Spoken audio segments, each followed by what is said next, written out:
Appetite for Horror. Those guys are looking for Mr. Davis. Who are they? Hitmen. What do you do to make these guys want to kill you?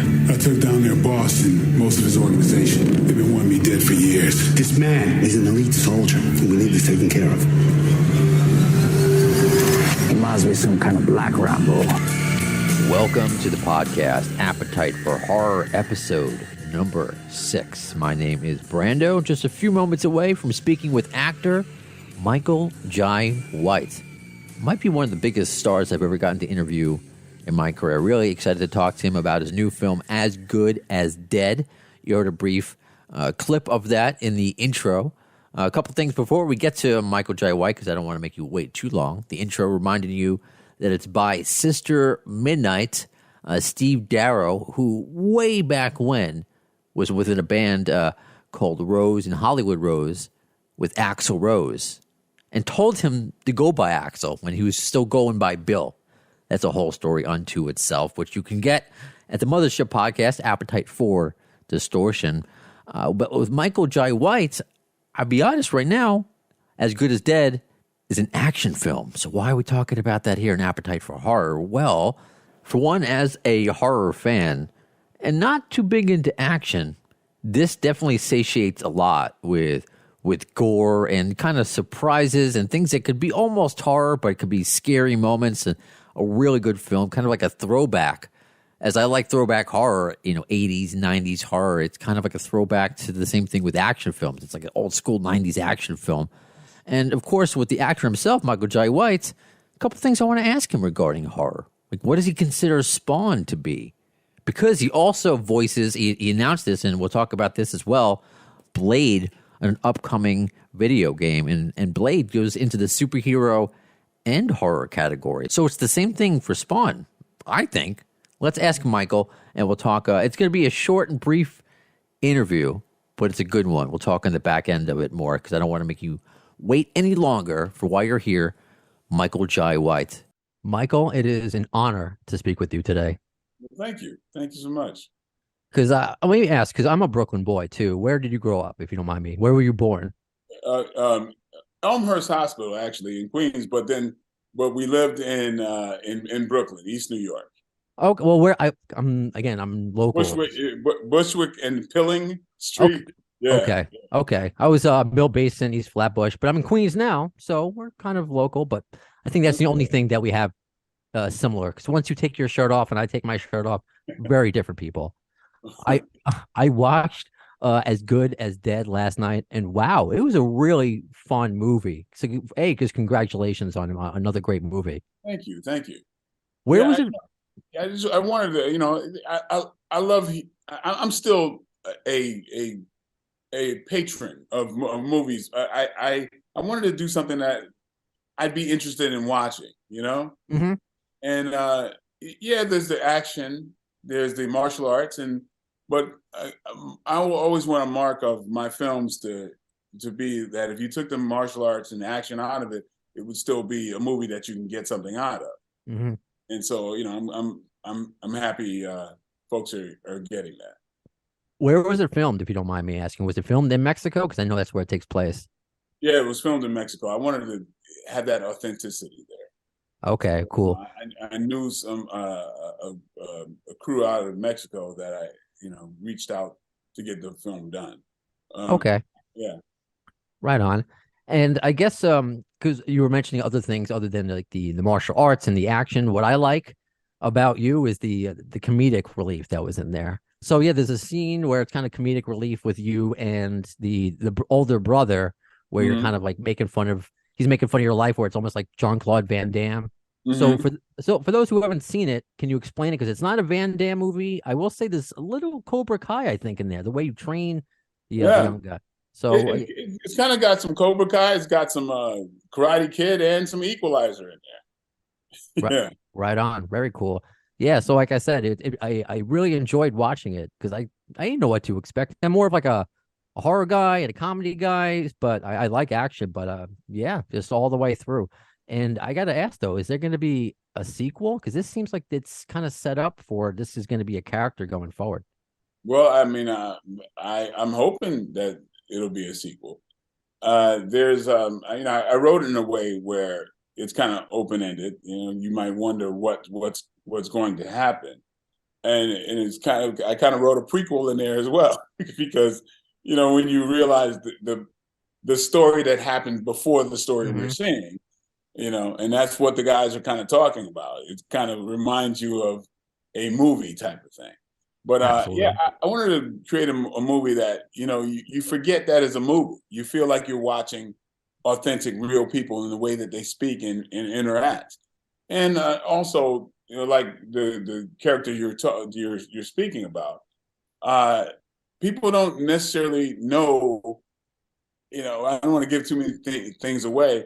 That may be a character that you might have written off differently when you first met them. And that's a message about people.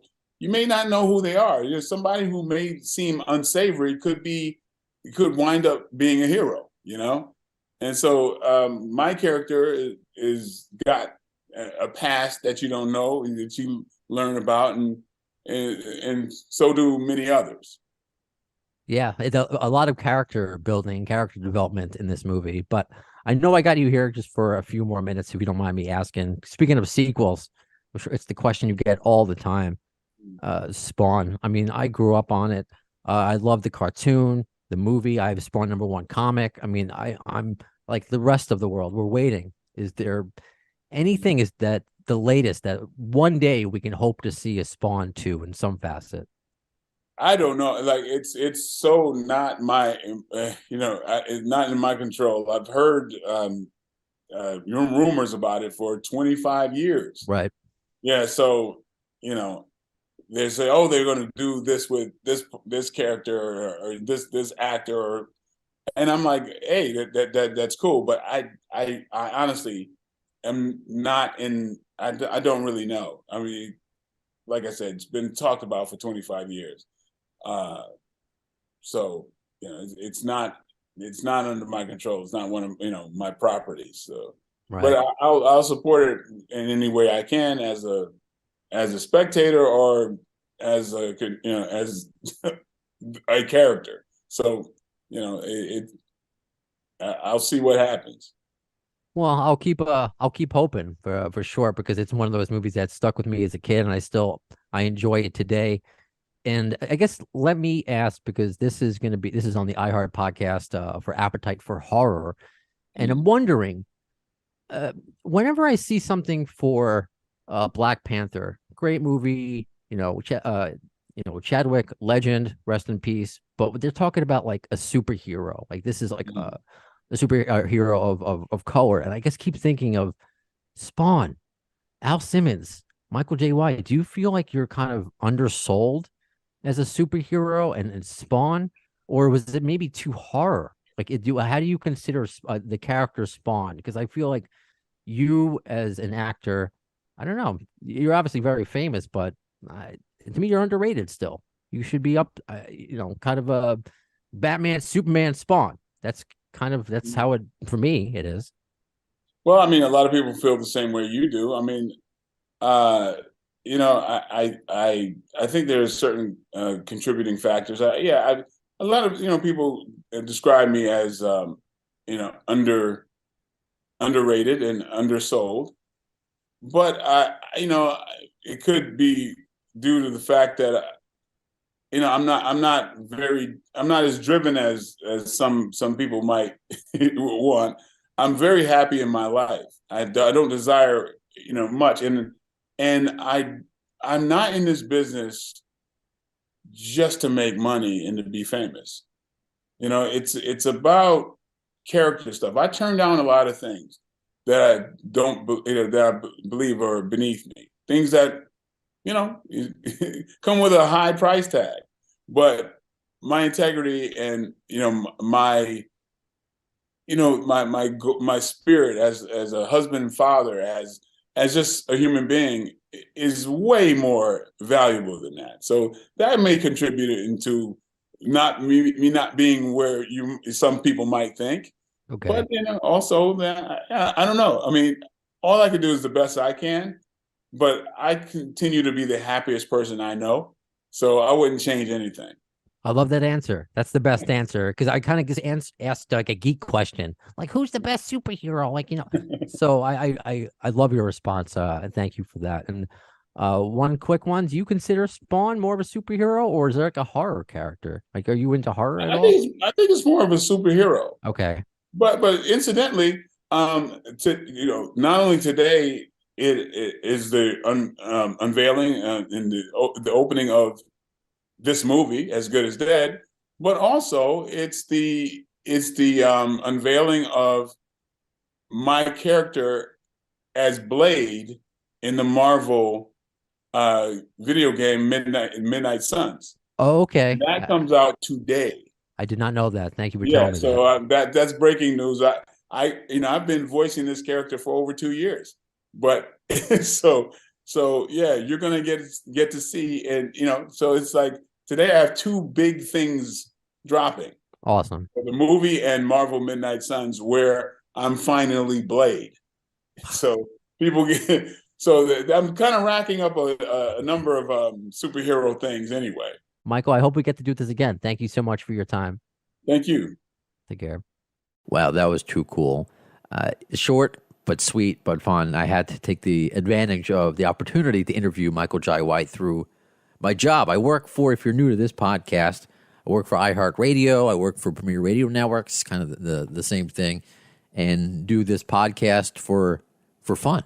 Same thing with Appetite for Distortion, about Guns N' Roses for fun. And I've kind of been able to integrate somewhat my job and my podcast and together. So obviously you may be listening to this on the iHeartRadio podcast, but what I really do for my job, so what Michael was doing was, yes, he was obviously promoting As Good as Dead, and I was one of, quote unquote, I was a radio station.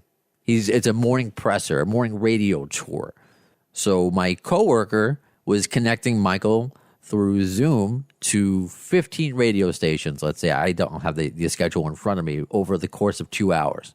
And I am one of those quote unquote radio stations. I don't always get that opportunity because I'm obviously not a real radio station, but with the and there are a lot of my interviews that get picked up by the press, and it is pretty cool. So if there's an opportunity, I was like, I got to interview Michael Jai White. I don't care if it's for 9 minutes or 9 seconds, just to say hi, Michael. Goodbye, Michael. I love Spawn. I love it doesn't matter because they have the opportunity, and I'm always going to use a 6 degrees of Kevin Bacon situation with horror to interview somebody that you might not think about with horror, but obviously over the course of the first 6 episodes, that's what the goal is.